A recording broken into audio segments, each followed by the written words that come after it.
চেপে ধরে গোবিন্দ নয়নের জলে চরণ ধৌত করছে।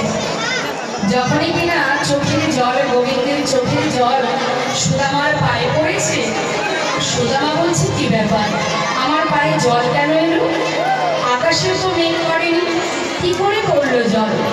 তবে কি কানাই কাঁদছে? এই কানা, একটু নামিয়ে দে তো।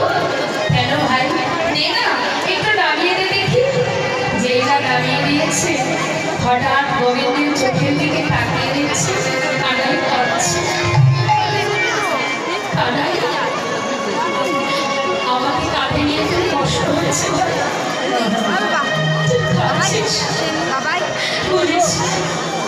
তুই তো রাজার ছেলে।